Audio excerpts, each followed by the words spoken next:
ఓ మంచి భక్తి కలిగిన దైవజనురాలు ఉంది. పగలు రాత్రి అనే భేదం లేకుండా దేవుని సేవలో బహు కష్టపడి దేవుని పని చేస్తుంది. తను స్త్రీ అయినా ఎంతోమంది పురుషులకు ఒక ఇన్స్పిరేషన్. సహజంగా స్త్రీ బలహీన ఘటం అంటారు కదా, కానీ ఒక పురుషుడు చేయగలిగిన సేవ కంటే మించిన సేవ పగలనకుండా రాత్రి అనకుండా ఎంత కష్టపడుతుంది అని ఆ తల్లిని గూర్చి పుంకానులుగా మాట్లాడుకునేవాళ్ళు. ఓ రోజు కొంతమంది భక్తి కలిగిన దైవజనులు ఆ దైవ సేవకురాల దగ్గరకు వచ్చి ఇలా అడిగారట, సేవలో నీవింత కష్టపడటానికి నీ ఇన్స్పిరేషన్ ఎవరు? మేరీ జోన్స్ ఇలా అందట, సేవలో నేను ఇంత కష్టపడటానికి నా ఇన్స్పిరేషన్ శత్రువైన సైతానుగాడు అందట. పౌలు గారు కాదట, దైవజనులు రాజశేఖరయ్య గారు కాదట, ఏసన్న గారు కాదట, పేతురు గారు కాదట, ఏలియా గారు కాదట, ఎలీషా గారు కాదట. సేవలో నేను ఇంత కష్టపడి పనిచేయటానికి నా బ్రతుకులో నాకు ఇన్స్పిరేషన్ ఇస్తుంది ఎవరయ్య అంటే శత్రువైన సాతాను అన్నాడు.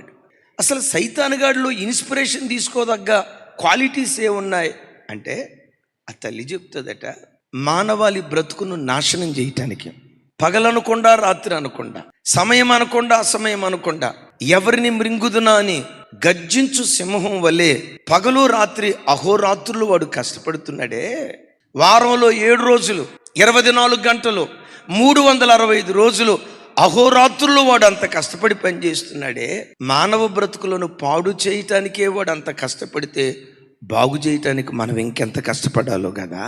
పడగొట్టడానికే వాడు అంత కష్టపడితే కట్టడానికి మనం ఇంకెంత కష్టపడాలో కదా. జీవితాలను చెడగొట్టడానికి వాడంత ప్రయత్నం చేస్తూ ఉంటే మానవాళి బ్రతుకును నిలవబెట్టడానికి, పడిపోయిన కుటుంబాలను మరలా తిరిగి పునర్నిర్మించటానికి, చెడగొట్టడానికే వాడంత ప్రయాసపడితే బాగుపరచడానికి మనం ఎంత ప్రయాసపడాలో కదా. యేసు ప్రభు సర్పంలో నుంచే పాఠం నేర్చుకోమన్నాడు. యేసు ప్రభు వారు అంటారు, పాము వలె వివేకులయుండు, పావురము వలె. అమ్మా, ఈ సేవలో నీకు ఇన్స్పిరేషన్ ఎవరయ్య అంటే శత్రువైన సాతానే.